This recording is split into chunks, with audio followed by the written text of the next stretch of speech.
Hello, নমস্কার বন্ধুরা। আমি আজকে চলে এসেছি একটা ইউনিক রেসিপি নিয়ে। তোমরা দেখতেই পাচ্ছ আমি নিয়ে এসেছি আলু, উচ্ছে আর মাছ, আর থাকতে কিছু লঙ্কা। আমি প্রথমে এগুলো একটু কেটে নেব, তারপর রান্নার দিকে আসবো। কী করে এটা রান্না করি তোমরা দেখো, তোমাদের খুব ভালো লাগবে। এটা আমার এবং তোমাদের সকলেরই খুব প্রিয় হবে আমি জানি। সবজিগুলো কাটা হয়ে গেছে, দেখুন আমি আলুটা কত ছোট ছোট করে কেটেছি। ঠিকভাবে উস্তেটাও ঠিক একদম ছোট ছোট করে কেটেছি আমি। আলু, উস্তে, লঙ্কা আমার কাটা হয়ে গেছে। আমি প্রথমে মাছটা ভেজে নেব। মাছ ভাজার জন্য কড়াইটা ভালো করে গরম করে নিতে হবে, নাহলে মাছটা লেগে যাবে। ওদিকে কড়াই গরম হতে হতে আমি মাছটা হলুদ মাখিয়ে নেব। আমার কড়াইটা গরম হয়ে এসছে, এখন আমি দিয়ে দেবো তেল। দিয়ে দিলাম সাদা তেল, একটু লবণ, যাতে মাছটা ভাজার সময় লেগে না যায়।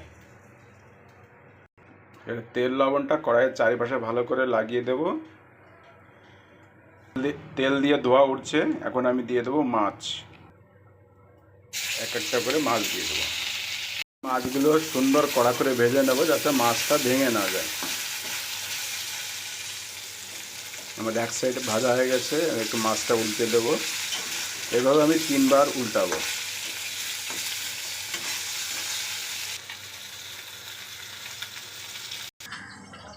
আমার কিচেনের বাগান আপনারা দেখুন, এটা হেঞ্চে শাক।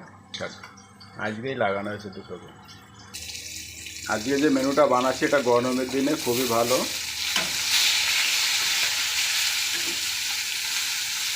তবে এই সবজিটা সকাল থেকে দুপুর পর্যন্ত খাওয়া যায়, রাত্রের দিকে খাওয়া একেবারে ঠিক নয়। আমার মাছ প্রায় ভাজা হয়ে গেছে, এবার আমি নামিয়ে নেব। নামিয়ে এই তেলের ভিতরে আর কিছুটা তেল দিয়ে উস্তেগুলো ভেজে নেব।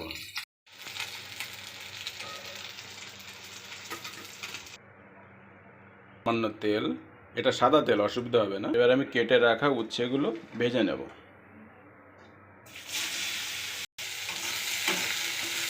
এই উচ্ছেটা ভাজার জন্য আমি এখন আর হলুদ দেব না, শুধু একটু লবণ দিয়ে ভাজবো, কারণ হলুদ দিলে উচ্ছেটা আমি ভালো করে ভাজতে পারবো না, কড়াইতে লেগে যাবে। লেগে যাওয়ার কারণে পুড়েও যাবে। সামান্য একটু লবণ,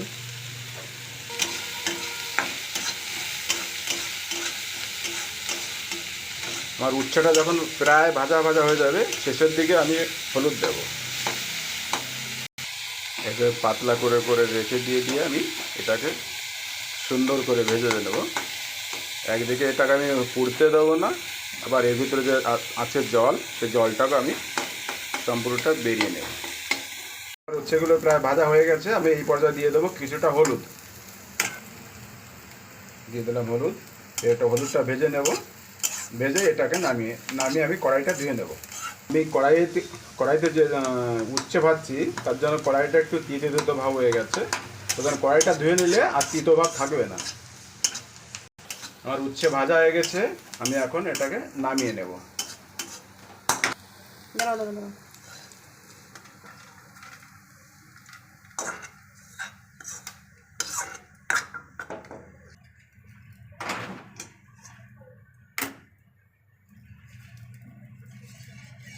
দেবো সামান্য একটু তেল। এই তেলের ভিতরে আমি কিছুটা জিরে ভেজে নেব।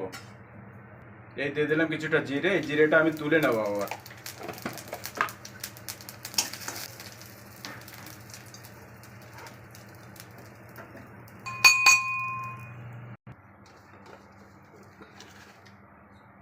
এবার আমি দিয়ে দিলাম লঙ্কা। লঙ্কাটা কিছুটা ভেজে আলু দিয়ে দেবো। তার কাঁচা গন্ধটা যাওয়ার জন্য একটু ভেজে নিলাম।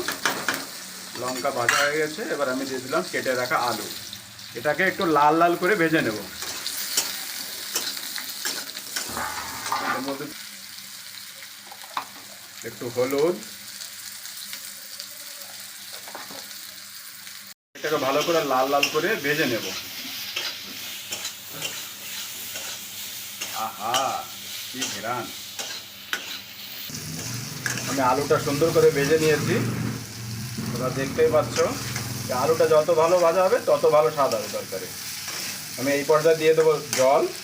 আমি জল দিয়ে এটাকে একটু ঢেকে রাখবো। যখন জলটা ফুটে উঠবে সঙ্গে সঙ্গে দিয়ে দেবো মাছ। ভেজে রাখা মাছটা আমি দিয়ে দেবো। আপাতত আমি এটাকে ঢেকে দিলাম। এর ভিতরে দিয়ে দেবো ভেজে রাখা মাছ। আমি আর একটু কিছু সময় ঢেকে রাখবো, দেখলাম যাতে আলুটা গলে যায়। আমার ভেজে রাখা জিরাটা একটু বেটে নেব। উচ্ছেগুলো ভাজার পর এক জায়গায় রাখা যায় না, ঠিক এইভাবে ছড়িয়ে ছিটিয়ে রাখতে হবে। তাহলে কী হবে, যত তাড়াতাড়ি ঠান্ডা হবে তত তিতভাবটা কমে যাবে। যদি এটাকে এক জায়গায় রেখে দিতাম তাহলে তিতভাবটা কম হতো না, আরও বেশি হতো। দেখি আমার আলুটা গলেছে কি না।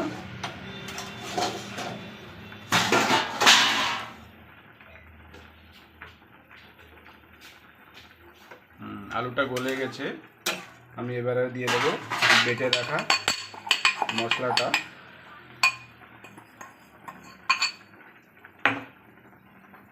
একটা জিরে মশলা হয়ে গেছে, ঝোলটাও গাঢ় হয়ে গেছে।